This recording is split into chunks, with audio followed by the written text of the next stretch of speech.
میرے شوہر نے 5 لاکھ دے کر ایک عورت سے بچہ پیدا کروایا کیونکہ میں بانجھ تھی، لیکن جو ہی شوہر نے بچے کے کان میں اذان دی تو پاؤں تلے زمین نکل گئی، کیونکہ میرا شوہر مجھ سے بے پناہ محبت کرتا تھا۔ میں اسے مجنوں کہتی تھی اور کچھ عرصے میں وہ خاندان میں اسی نام سے مشہور ہو گیا تھا۔ میری شادی کو تقریباً 3 سال ہوئے تھے۔ میں اکثر اپنے شوہر سے سوال کرتی کہ آپ مجھے کبھی چھوڑ تو نہیں دیں گے؟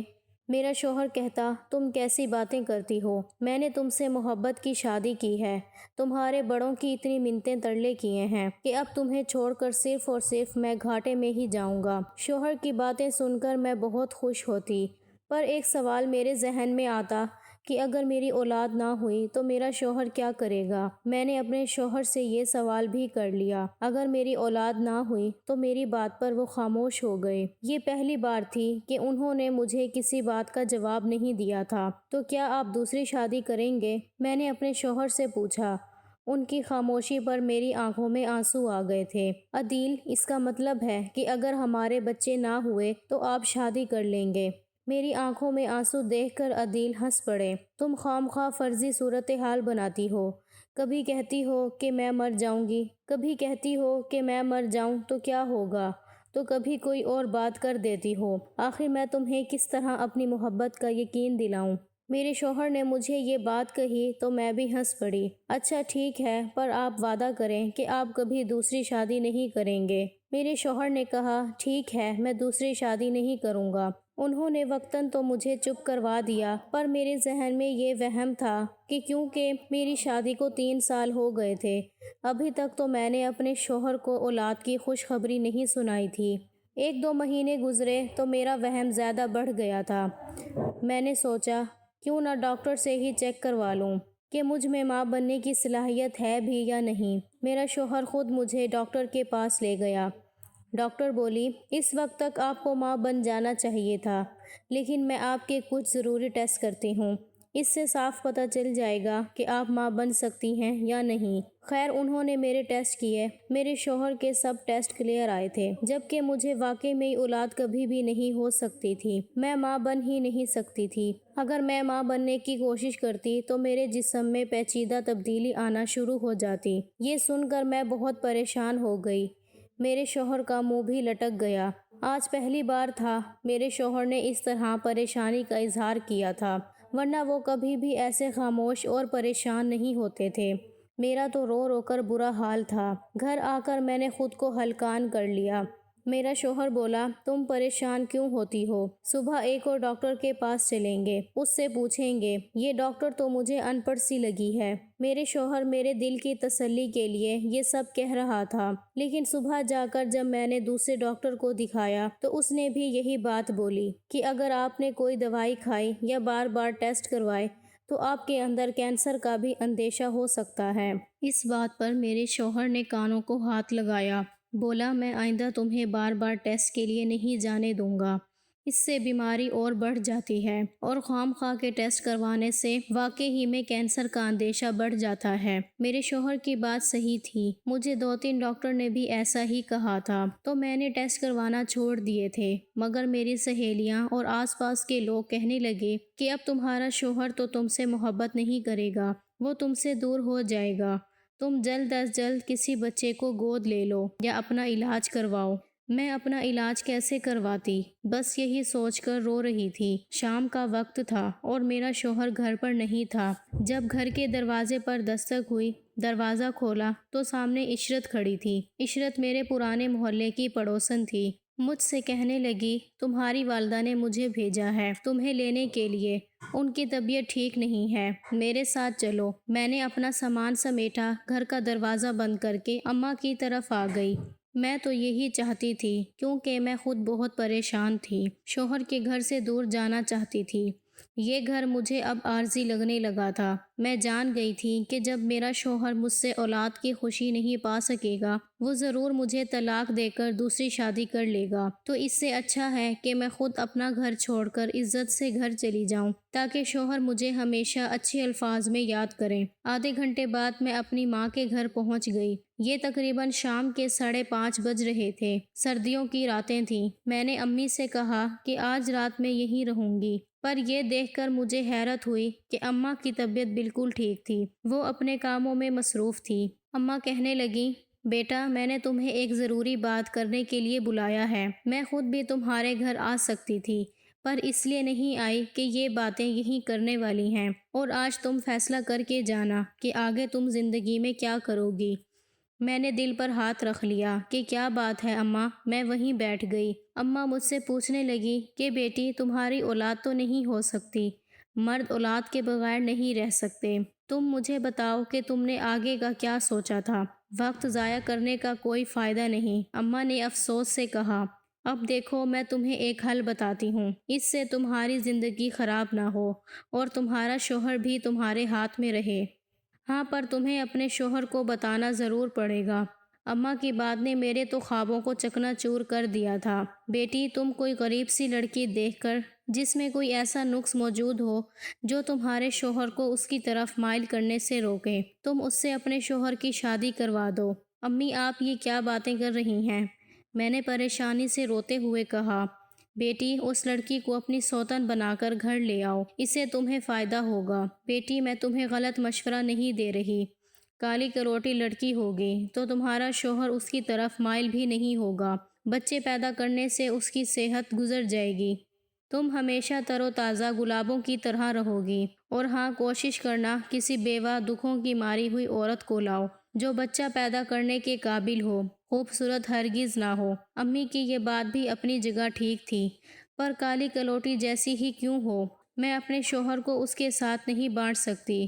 دل چکنا چور ہو گیا تھا۔ اماں کی نصیحتیں اپنے پلوں میں باندھے اماں کے گھر سے واپس آ گئی تھی، کیونکہ میرے بھائی بھابھیوں کے غلام تھے اور وہ جب گھر آتے تو بہنوں کو کبھی سیدھی نظر سے نہیں دیکھتے تھے۔ میں اپنے شوہر کے گھر واپس آ گئی، وہی میری پناہ گاہ تھی۔ میرا شوہر شام کو آیا تو ہم کھانا کھانے بیٹھے۔ میرا بجھا بجھا چہرہ دیکھ کر بولا، کیا ہوا ہے؟ تم اتنی پریشان کیوں ہو؟ لگتا ہے تم نے ڈاکٹر کی بات دل پر لے لی ہے۔ ارے مجھے بچے نہیں چاہیے، وہ بچے جو ہمیں ایک دوسرے سے الگ کر دیں، ان کا دنیا میں آنے کا کیا فائدہ؟ میرے شوہر بار بار مجھے یہی تسلی دے رہے تھے، پر مجھے بھلا تسلی کیوں کر ہوتی؟ اچھی طرح جانتی تھی یہ صرف وقتی باتیں ہیں۔ کچھ عرصے بعد میرا شوہر بھی کوئی نہ کوئی عورت اسی وجہ سے گھر لے آئے گا کہ اسے بچہ چاہیے، تب تو میری جوانی بھی ڈھل گئی ہوگی، میں کیا کروں گی؟ میری اماں نے مجھے جو مشورہ دیا تھا میں اس پر غور کرنے لگی تھی۔ میں نے اپنے شوہر سے کہا، کیوں نہ میں آپ کی شادی کرا دوں؟ میرے شوہر نے یہ بات سنی تو بولا، تم یہ کیسی باتیں کرتی ہو؟ تمہارے علاوہ میں کسی کو دیکھنا بھی نہیں چاہتا، اور تم کہتی ہو کہ میں کسی دوسری عورت سے شادی کر لوں۔ میرا شوہر مان ہی نہیں رہا تھا، اور مجھے یہ پکا یقین تھا کہ ایک نہ ایک دن ایسا ضرور آئے گا۔ اب جبکہ میں خود بھی تیار ہوں، اگر ابھی شادی ہو جاتی ہے تو ٹھیک تھا۔ میں نے اپنے شوہر کو 10,000 بار یہی بات کہی، پر وہ کچھ نہیں بولا۔ اس نے کہا، میں دوسری شادی نہیں کروں گا۔ ہاں البتہ ایک صورت ہو سکتی ہے، پر اس کے بارے میں ابھی یقین سے نہیں کہہ سکتا، تمہیں میں کل ہی بتاؤں گا۔ کل میں دفتر سے آؤں گا تو ہم دونوں اس کے پاس چلیں گے۔ وہ بچہ نہ ہونے والے جوڑوں کو مشورہ ضرور دیتی ہے، میں نے سنا ہے وہ بہت تجربہ کار ہے، تو اس کے پاس چل کر دیکھنا، تمہیں ضرور سکون ملے گا۔ میں نے اپنے شوہر کی بات مان لی، اور پھر 2 دن کے بعد وہ مجھے ایک ایسی جگہ لے کر گئے جو ایک پرانا ویران سا گھر تھا، مٹی کا بنا ہوا لگتا تھا۔ یہاں بہت عرصے سے کوئی عورت رہتی تھی، کیونکہ گھر واقعی بڑے سلیقے سے سجایا گیا تھا۔ بہرحال میں اس عورت سے ملی، وہ بوڑھی سی تھی، کالی کلوٹی۔ مجھ سے کہنے لگی، بیٹی اولاد نہ ہونا عورت کی سب سے بڑی کمزوری ہوتی ہے، پر اگر تم چاہو تو اپنے لیے کوئی نہ کوئی بچہ لے سکتی ہو۔ تو میں نے کہا، اماں اس طرح تو معلوم نہیں ہوتا کہ اولاد حلال ہے یا ناجائز۔ اگر ناجائز اولاد ہوگی تو میرا شوہر اسے قبول نہیں کرے گا۔ وہ یہی کہتا ہے کہ اولاد ہو تو حلال ہو، ورنہ کسی کی اولاد کو پالنے کا کوئی فائدہ نہیں۔ میری بات سن کر وہ عورت بھی سوچتے ہوئے بولی، بات تو تمہاری بالکل صحیح ہے، پر پھر بھی تمہارے مسئلے کا حل میرے پاس موجود ہے۔ اگر تم چاہو میں اپنے کسی جاننے والے جوڑے سے کہہ دیتی ہوں کہ وہ عورت اپنی بچی کو تمہارے حوالے کر دیں۔ میں نے کہا، کوئی جاننے والا مجھے اپنی اولاد کیوں دے گا؟ یہ تو پھول ہوتے ہیں جو اپنی غلط کاریوں کا نتیجہ دوسروں کے گھروں میں تھما دیتے ہیں، ورنہ کوئی اپنی جائز اولاد کسی کو نہیں دیتا۔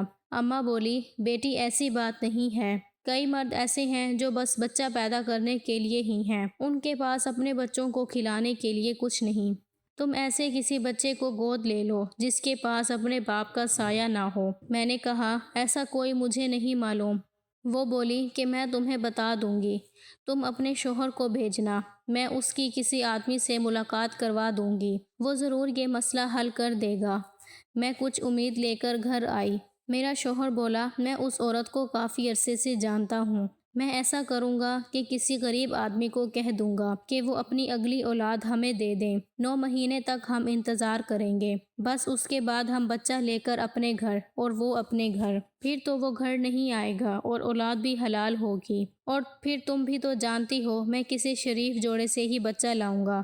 گلی محلوں میں پھرتے بدکاری کرتے لڑکے لڑکیوں سے لا کر تھوڑی نہ بچہ پالوں گا۔ میرے شوہر کی بات بالکل بجا تھی۔ میں نے کہا، جیسا آپ کہیں ہم ویسا ہی کر لیں گے۔ یوں اگلے دن وہ اس عورت کے پاس چلے گئے۔ عورت نے میرے شوہر کو کسی آدمی سے ملوایا۔ وہ گھر آئے تو بہت خوش تھے، بولے کہ میری بات ہو گئی ہے، اس آدمی کی بیوی ہمارے لیے بچہ پیدا کرے گی۔ وہ لوگ بہت غریب ہیں، ان کے پہلے بھی 5 بچے ہیں۔ میں نے اس کی بیوی سے کہا کہ اسے کھانا پینا پھل وغیرہ ہم دیا کریں گے، وہ بلکہ ہمارے ہی گھر میں رہے گی تو زیادہ اچھا ہوگا، ہم اس کی دیکھ بھال بھی کریں گے تاکہ بچہ صحت مند پیدا ہو۔ آدمی کو کوئی اعتراض نہیں، وہ کہتا ہے بھلے ہی تم میری بیوی کو لے جاؤ، مجھے تم لوگوں پر یقین ہے۔ ارے بھائی، تمہارا شوہر ایک شریف انسان ہے، اس پر ہر کوئی بھروسہ کرتا ہے۔ میں نے کہا، ٹھیک ہے، آپ اسے لے آئیے گا۔ اگلے دن میرا شوہر ایک ادھیڑ عمر عورت کو اپنے گھر لے آیا۔ وہ عورت پہلے ہی امید سے تھی۔ میں نے اسے بہت اچھے کمرے میں جگہ بنا کر دی۔ میں خوش تھی کہ چلو میرے شوہر کو یہ بات منظور ہے کہ وہ عورت ہمارے لیے بچہ پیدا کرے، ورنہ تو میں ادھوری ہی رہ جاتی اور وہ میرے اوپر سوتن لے آتا۔ 9 مہینے کیسے گزرے میں یہ بتا نہیں سکتی۔ میں نے اس عورت کی ہر ممکن خدمت کی، ایسے جیسے کہ اس کے پیٹ میں میری اپنی اولاد ہو۔ 9 مہینے گزرے تو ہم لوگ بہت خوش تھے۔ میرے شوہر نے بھی گن گن کر دن گزارے تھے اور اب معلوم ہو رہا تھا کہ اسے بھی اولاد کی کتنی طلب تھی، پر میری وجہ سے وہ کوئی بات نہیں بولتا تھا کہ کہیں مجھے بری نہ لگ جائے۔ پھر پیدائش کا وقت آ گیا۔ میں نے ایک دائی اور ایک ڈاکٹر کو گھر پر وہیں بلا لیا تھا۔ ان لوگوں نے مل کر بچی کی پیدائش میں مدد کی۔ میرے شوہر فوراً ہی کمرے کے اندر آ گیا۔ مجھے یہ سب کچھ مناسب نہیں لگا، پر میرے شوہر نے فوراً ہی بچے کو اپنی گود میں لے لیا، اسے صاف کر کے ایک تولیے میں لپیٹ کر ایسے پیار کرنے لگا، اسے گود میں لے لیا جیسے کہ اس کا اپنا بچہ ہو۔ میں شوہر کی اس حرکت پر حیران تھی۔ مجھ سے زیادہ تڑپ تو میرے شوہر کو تھی، جبکہ وہ یہی کہتا تھا کہ مجھے بچوں کی کوئی پرواہ نہیں۔ اس وقت مجھے ندامت کا شدید احساس ہوا کہ میرا شوہر ترسا ہوا تھا اور میرے سامنے ایسے ظاہر کرتا ہے جیسے اسے کوئی پرواہ ہی نہیں۔ میرا شوہر بولا کہ تم اسے دوسرے کمرے میں لے جاؤ، پھر میں اس کے کان میں اذان دیتا ہوں۔ فی الحال میں ان لوگوں سے بات چیت کر لوں تاکہ یہ یہاں سے چلے جائیں۔ میں بچے کی خوشی میں بچہ لے کر دوسرے کمرے میں آ گئی۔ پھر میرے ذہن میں خیال آیا کہ میرا شوہر ان 3 عورتوں سے کیا بات کر رہا ہے، حالانکہ بچہ تو ہم دونوں کو چاہیے تھا۔ پھر وہ ان عورتوں سے کہیں اگلے بچے کی بات تو نہیں کر رہا۔ میں بچے کو گود میں اٹھائے دوسرے کمرے میں گئی جہاں وہ عورتیں تھیں۔ میں نے دروازہ کھولا تو دیکھا میرا شوہر مجھ سے نظریں چرا رہا تھا اور وہ عورت آنکھوں سے آنسو بہا رہی تھی۔ میں نے ان سے کچھ نہیں پوچھا کیونکہ عجیب سی خاموشی کمرے میں چھائی ہوئی تھی۔ مجھے دیکھ کر سب میری طرف دیکھنے لگے اور پھر ڈاکٹر بولی، اب ہم سب کو چلنا چاہیے۔ دائی اماں چلیے، ہمیں اگلا کیس بھی تو کرنا ہے۔ یہ کہہ کر وہ سب مجھے نفرت سے دیکھتے ہوئے گھر سے باہر نکل گئے اور میں اپنے شوہر سے سوال کرتی رہ گئی کہ انہیں کیا ہوا ہے۔ میرے شوہر نے کہا، تم اس عورت کو جلد از جلد اس کے گھر چھوڑ آؤ۔ میں حیران تھی کہ بچہ پیدا کرنے کے بعد میرے شوہر کا رویہ بالکل ہی بدل گیا تھا۔ وہ چاہتا تھا کہ عورت کو جلد از جلد یہاں سے بھیج دیا جائے۔ میں نے کہا یہ ابھی نہیں جا سکتی، اسے کچھ عرصہ یہیں پر رہنے دو، اس نے ہمارے لیے اتنا بڑا کام کیا ہے، ہمارے لیے بچہ پیدا کیا ہے، ہم ایسے بے یار و مددگار نہیں چھوڑ سکتے۔ میں نے اس عورت کو 2 لاکھ فالتو بھی دے دیے اور اسے کہا تمہیں کچھ دن کے بعد اس کے گھر چھوڑ آئیں گے۔ وہ عورت پھر بھی خوش نہیں ہوئی تھی، آنسو بہا رہی تھی، شاید اسے اپنا بچہ دینے کا دکھ تھا۔ میں نے اس سے پوچھنا بھی چاہا پر اس نے کوئی جواب نہیں دیا۔ پھر میں نے اپنے کمرے میں جا کر دیکھا، میرا شوہر بچے کو لے کر کمرے میں گھوم پھر رہا تھا۔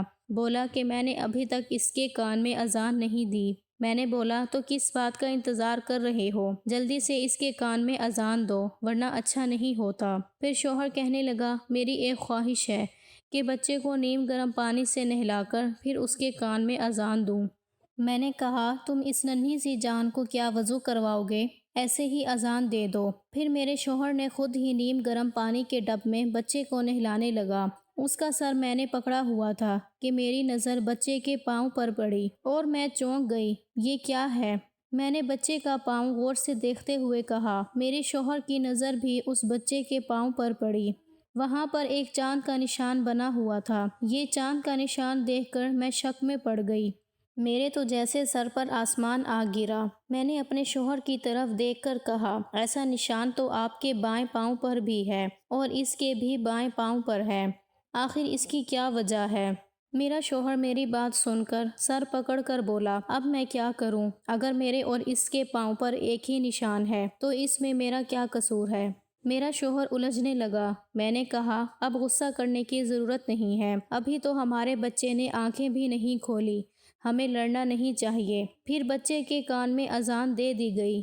میرا شوہر بچے سے بہت زیادہ محبت جتا رہا تھا، مگر ایک بات تھی جو مجھے سمجھ نہیں آ رہی تھی، وہ تھی میرے شوہر کی اس بچے کے ساتھ مشابہت۔ میں اسے دیکھتی تو مجھے لگتا یہ بچہ کسی اور کا نہیں بلکہ میرے شوہر کا ہے۔ میرے وہم کرنے کی تو شروع سے ہی عادت تھی، میں اب رفتہ رفتہ زیادہ شک کرنے لگی، یہاں تک کہ میرا ذہن پاگل ہونے لگا تھا۔ میں نے بچے کی پرورش شروع کر دی تھی، ساتھ ہی میں اس عورت کا بھی خیال رکھتی، اس کی طبیعت ٹھیک نہیں رہتی تھی اور میں اس بچے کو دیکھ کر سوچتی رہتی کہ آخر یہ کس پر گیا ہے۔ اس کی آنکھوں کا رنگ بھی میرے شوہر جیسا تھا۔ تب ہی میں نے سوچ لیا کہ میں ڈاکٹر سے اس بچے کا ضرور پتہ کرواؤں گی، یہ بچہ آخر میرے شوہر کا ہے یا اس عورت کے شوہر کا، لیکن اس کے لیے مجھے پہلے عورت کے شوہر کا بھی تو ٹیسٹ کروانا تھا۔ میں نے اس سے کہا بی بی کیا مجھے تمہارے شوہر کا ٹیسٹ مل سکتا ہے؟ بولی کیسا ٹیسٹ؟ میں نے کہا میں یہ جاننا چاہتی ہوں کہ یہ بچہ تمہارے شوہر کا ہے یا نہیں۔